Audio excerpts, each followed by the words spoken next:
Now I give the floor to Mr. Arthur Boutellis. Merci, Monsieur le Président.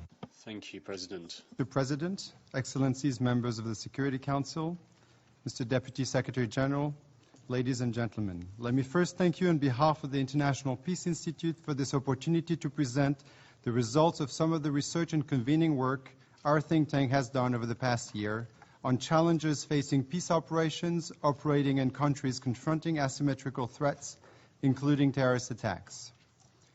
Think tanks like ours help policymakers make informed decisions on emerging issues by offering practical, research-based ideas and stimulating debates on how best to operationalize those ideas. The report, which serves as a basis for this briefing, entitled Waging Peace, UN Peace Operations Confronting Terrorism and Violent Extremism, which I co-authored with Noreen Chaudhry-Fink, produced by IPI and the Global Center on Cooperative Security, is the result of extensive conversations with UN officials, member states' representatives, and practitioners, as well as field research carried out over the past year. Of the 11 countries most affected by terrorism and other asymmetrical threats globally, 7 currently host UN peace operations, ranging from small special political missions to larger peacekeeping operations. The deployment of peace operations in countries where there is not only little or no peace to keep, but where terrorist attacks are part of the threat landscapes, adds to the complexity of the challenges facing the UN systems, member states, and national and local partners. To date, discourse among experts and policymakers on peace operations operating in asymmetrical threat environments has narrowly focused on 2 key issues. First, it has focused on whether peacekeeping operations can undertake kinetic counterterrorism operations.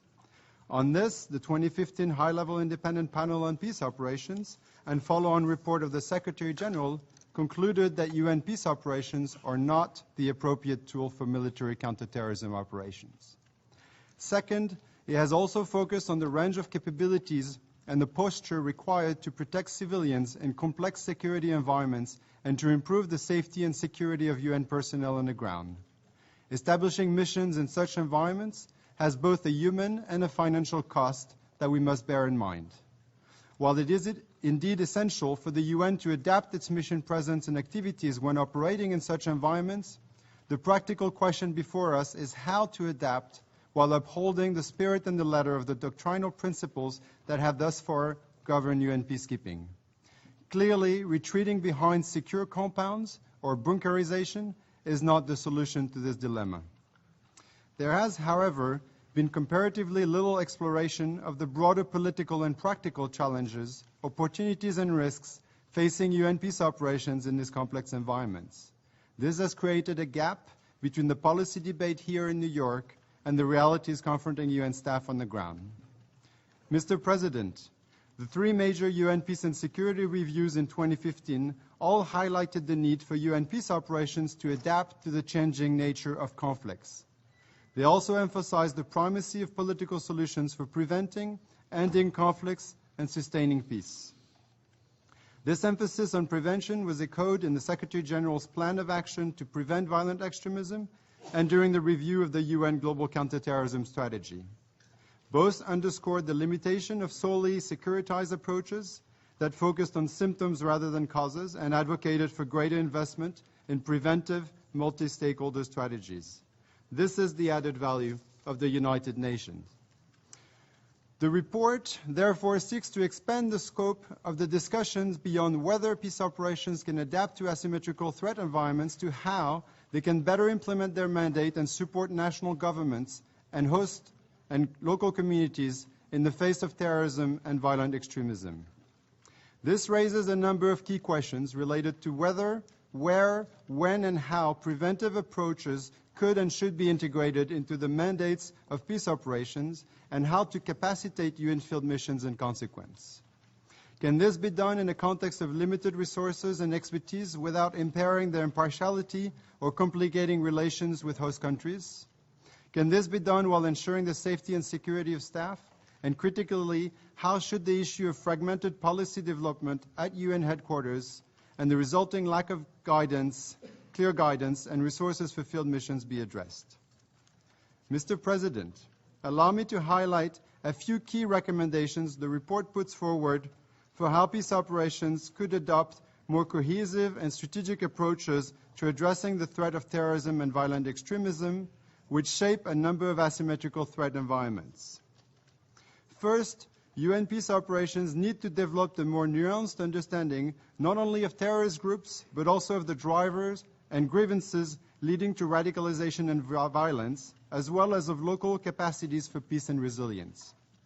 This will require better and more real-time information and analysis, including regional analytical frameworks in some contexts.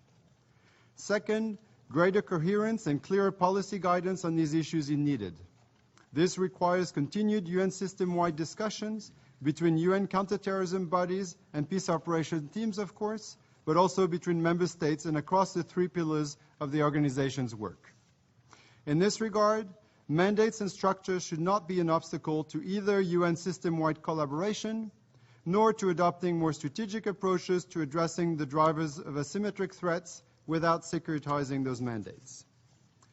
Third, it is important that UN peace operations preserve and expand the space for dialogue with all parties to a conflict.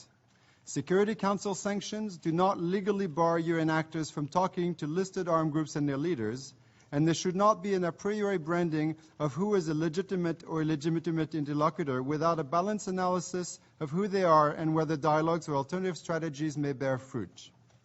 Fourth, UN peace operations should have honest conversations with host government about what the UN does not do to fight against asymmetrical threats, including terrorism, and where the UN can add value and support member state priorities in preventing terrorism, including in areas of rule of law, security institutions, and human rights, and advising on national strategy development, including on which national counterterrorism measures can be counterproductive.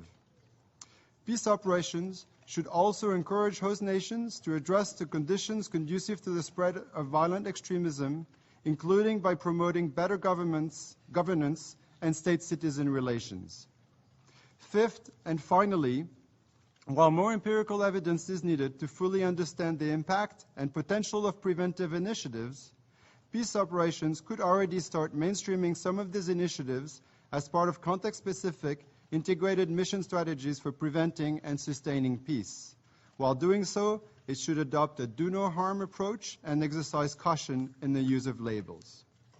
Mr. President, in conclusion, the added value of the UN in helping address asymmetrical threats is not to deliver a decisive military response, but to support and strengthen preventive, multi-stakeholder approaches to sustaining peace. This timely thematic debate will hopefully help this organization develop a more strategic and integrated approach to waging and sustaining peace, rather than only perfecting an instrument to better manage the symptoms of asymmetrical threats. I submit that the continued relevance of the United Nations should be judged by the former, not the latter. Thank you.